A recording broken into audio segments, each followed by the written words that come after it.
How's it going, guys? Coffee here. Today I wanted to go over the Torchlight Infinite SS4 Whispering Mists season. So far, from what I've seen in the patch notes, this is one of the strongest patches that I've seen so far for the game. They've done a ton of quality of life improvements, a ton of adjustments to the campaign, to the Netherrealm, to the in-game experience, as well as introduced a league mechanic that so far feels very, very appealing, and seems like it's going to be a really, really good time. So let's go ahead and jump into what the new content is going to have for us. The new league mechanic itself is a little bit has a little bit of feel of like maybe a sanctum to it, mixed with maybe some delirium stuff that you're kind of seeing in the maps. Every floor will basically be a day within the Mist Veil here that you're seeing. You are spending this like sanity that you are earning within maps or within the Mist Veil itself. And with this, you are basically unlocking either additional loot or additional like omens or good omens or bad omens. As you can see here, some of these basically will give you a downside, which will basically take effect on the next floor or the next day. The days cap out at 15 here for the floors. And then so every single time you finish like actually revealing an entire floor, you do actually go inside of it, and there is like a fighting and looting and other things that are occurring while you're on that floor, based off of what is happening, or based off of what you've kind of revealed with your sanity meter, things like that. And then there are also like helpful boons as well, which are going to again either remove some of your bad omens or give you additional loot, things like that. So it looks like it is going to basically be scaling in difficulty, so it's going to be pretty hard to get through all 15 floors at first, but you will be getting all this extra loot along the way, and then you'll be able to kind of progress further through. As you can see here, there's a trader that's going to basically offer you, again, good or bad boons, things like that.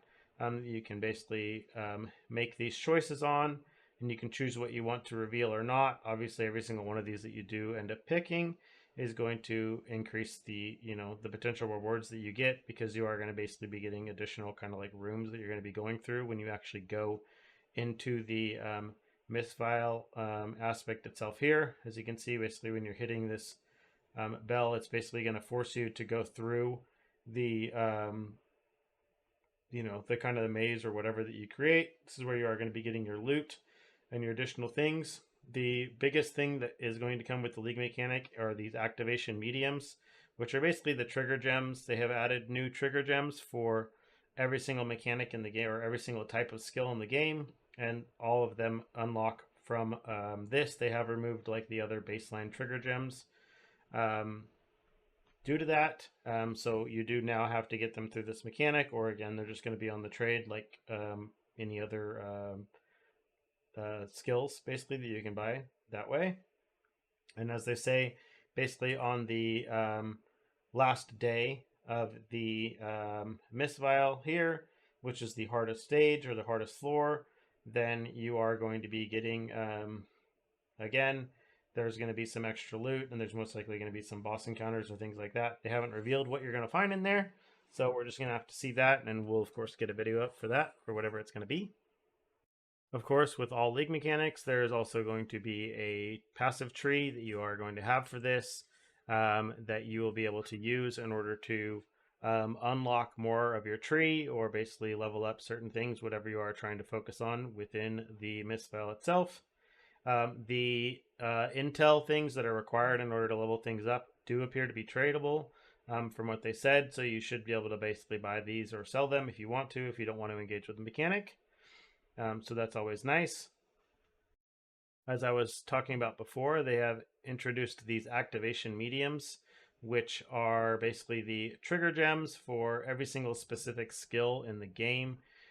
So depending on what skill you are using, or what type of skill, whether it's a defensive skill or a a channeling skill, a sentry skill, whatever it may be, they all have different activation mediums. This basically helped it to where they could balance the activation mediums here based around specifically what the actual skill is. If you look over my patch notes video prior, we do go over this, or just look over the patch notes. It shows you the specific numbers on every single activation medium. We're not sure how rare these are going to be yet, so they might be really, really cheap on the trade house right away. They might be expensive. We're not really sure yet. But either way, they're basically adding it to where most every build will be able to get themselves down to hitting, 1 or 0 buttons, which is going to be really, really nice for gameplay. I know for a lot of builds lately, they've had, you've been having to hit a lot of buttons depending on what you're playing. So being able to get out of that is always really, really nice. And the way they're doing this, kind of separating things so that they can kind of keep things more balanced, I think is a good path for the game. Along with the new activation mediums, the new character they have released is a lightning version of Erica. The way that this character works is she will basically automatically shock things, but whenever she shocks an enemy, she will be shocking herself as well. So it's going to be very, very typical Erica thing where you're going to be getting a ton of movement speed. You're going to be stacking a lot of shock, like shock base damage, but you're going to basically want to ensure that you're not getting hit, because when you do get hit, then you will basically take, because you'll have a ton of shocks sitting on you, you will end up taking shock damage whenever something actually hits you back, based off of your own base shock damage. So there's going to be some balancing that needs to be done based around her, but so far from what we're seeing, it looks like she's going to be really exciting. I'm not sure if I'm going to league start on her yet, or if I'm going to be league starting on, or if I'm just going to be league starting on Frostbitten Gemma, but time will tell. I think we're probably just going to start with Gemma just to get something safe, and then once I have an idea for kind of where I want to build Erica, then I'll make a build and a guide for her. The next thing they have also added into the game is for a lot of the more expensive unique items, or legendary items that you do see, such as Surging Inspiration, as you can see here. They have added a prototype version of them. This also includes legendary memories and relics as well. So they've added these prototype versions, which will have a portion of the effects from the original skill. So you can see here, when casting a skill, you immediately get 2 stacks of spell burst. This is a 1 second cooldown. So it's basically like a miniature version of the legendary itself. When it comes to the ones for the legendary relics and memories, these for the memories themselves that they showed they released, it's basically every single one drops, and you just have a minus 20 to minus 30% additional damage. So you're getting basically 70% of the value of the legendary memory itself, which is huge, because there's a lot of builds out there that really, really thrive and really kind of require those in order to like really get peak damage off of what they're getting. So this is going to be pretty big in regards to basically giving people a kind of like entry level into getting the gear that they need for their character.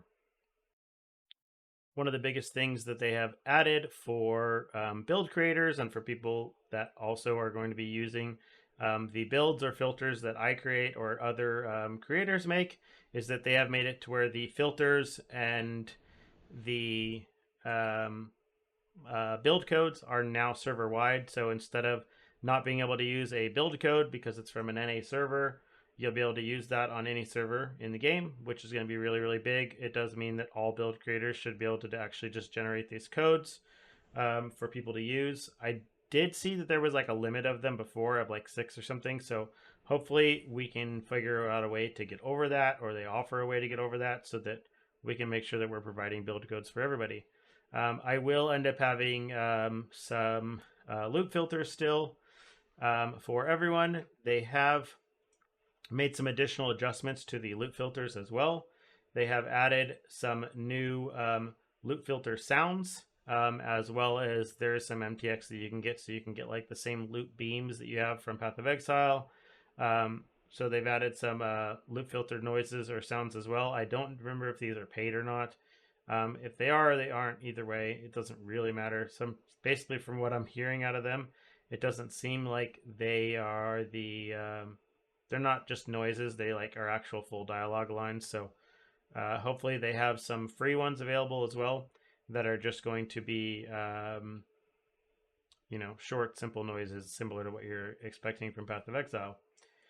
Other than that, the other biggest changes they have made, they've adjusted the Netherrealm significantly to where you only need to you only need to kill or certain maps less times than before.